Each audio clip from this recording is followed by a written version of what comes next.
The 2017 Porsche 911 RSR. Truth be told, Porsche did decent with its racing program for the 2015 FIA GTE season, but the German brand decided to sit out the 2016 season to prepare for 2017. Since we've last seen Porsche in GTE, the brand has been busy building its new GTE racer for the 2017 season. The new 911 RSR has been put through the paces on various tracks around the world, with a majority of the Porsche Works drivers getting behind the wheel at one time or another, a feat that's quite rare in the development stage. But it's paying off well, and it looks like the new RSR is ready to take on the competition. It needed a break, though, so Porsche saw fit to show it off at the LA Auto Show, and boy does it look ready. With up to 510 horsepower on tap and real driver assistance systems, a first, and an improved body panel mounting, this racer will not only be ready to devour the competition and keep its driver safe, but can be serviced easily mid-race thanks new quick-release fasteners that are used for mounting a majority of the body panels. On top of that, the Porsche gets an all-new body wrap. It still sports the traditional white, red, and black color scheme, but features the new factory design and, from a bird's-eye point of view, showcases the silhouette of a Porsche emblem. Pretty cool, huh? In 2017, the new RSR will see some 140 hours of track time over 19 different outings in the FIA World Endurance Championship, including the 24 Hours of Le Mans and the well-respected IMSA WeatherTech Championship. The new RSR has a lot of work ahead of it, but as you can see from the photos that we took at the LA Auto Show, it's more than prepared. With that said, let's take a closer look at Porsche's new racer before the 2017 season kicks off, and we're too busy watching it fight on the track to pay attention to the finer details. Continue reading to learn more about the Porsche 911 RSR. Exterior. Up until now, the only thing we had seen of the new RSR were spy shots and a teaser image that showcased the front end of the car.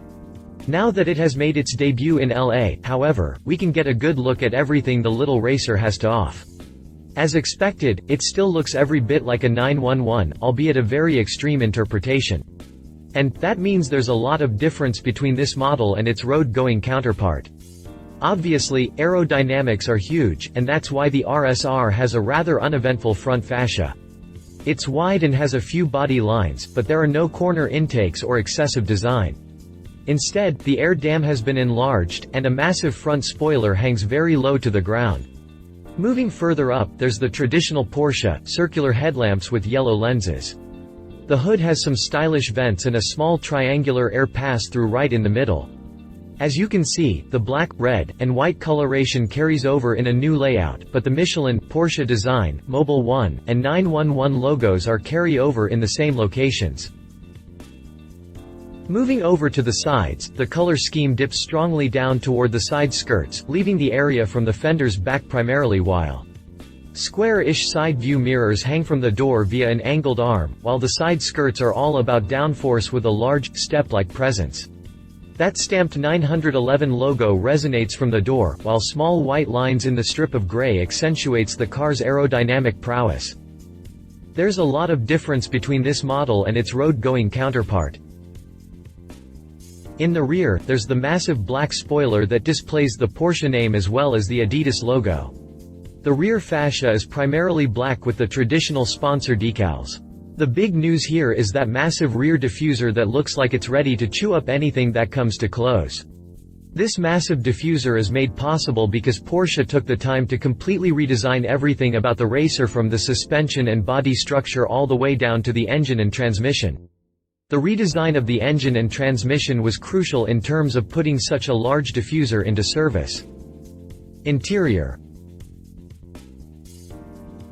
Usually, we don't get too good of a look at the interior of race cars of this caliber, but we've got a pretty good shot. Needless to say, the new RSR is all about business inside.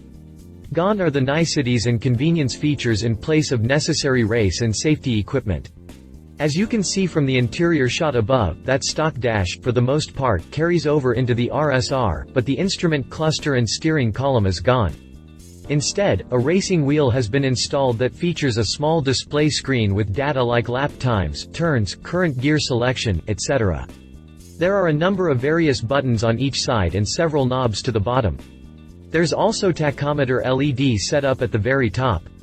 There is a display screen sitting atop the center stack, but just below that is a host of switches and control knobs that perform various functions. As you can see, there's plenty of carbon finger, and there is a racing seat that's obviously equipped with a 5-point racing harness. Of course, this car is meant for racing, not comfort or convenience, so the interior isn't all that important anyway, is it? Drivetrain. This is where things really get interesting. As I mentioned previously, just about every part of the RSR is an all-new development, and that includes the engine and transmission. Porsche focused on keeping the engine light and naturally aspirated. Depend on the side of the restrictor in place, the lightweight 4.0-liter flat 6 can deliver some 510 horsepower.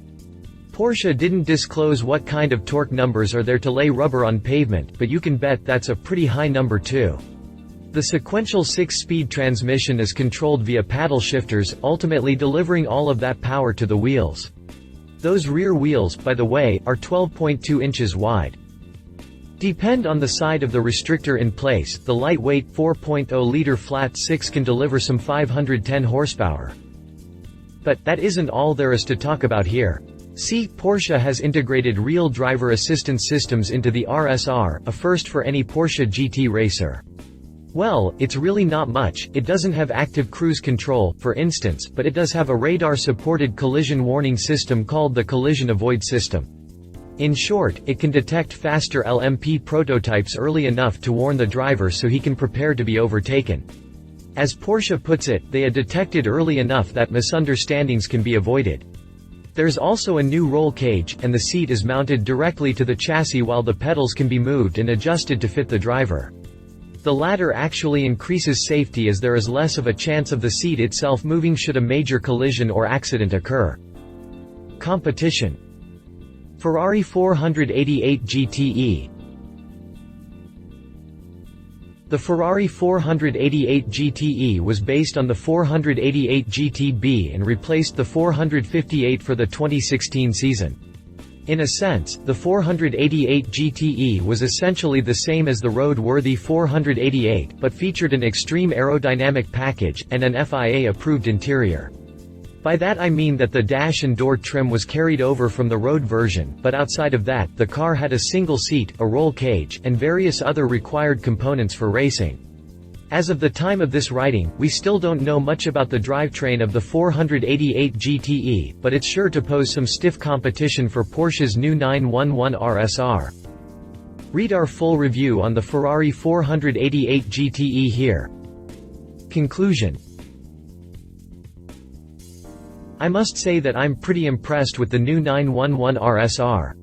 When Porsche decided to take the 2016 season off, I had a feeling it had something awesome up its sleeve. And, sure enough, we're finally getting a look at that awesomeness. The fact that Porsche went so far as to redevelop things like the suspension, body structure, aerodynamics, engine, and transmission, is major for the 2017 season. It's hard to say how the 2017 season will play out for Porsche, but it's certainly showing up to the field ready to give 110%. Its first event will be at Daytona on January 28 and 29, so we don't have that long to wait to actually see this baby in action.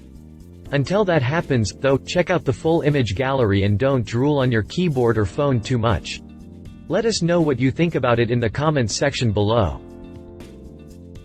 Love it more aggressive potential for new drivetrain redesigned front end. Leave it no shots of the interior, no shots of the side or rear will likely change some before official debut. If you liked this video, please share your thoughts in the comments below and don't forget to hit the subscribe button.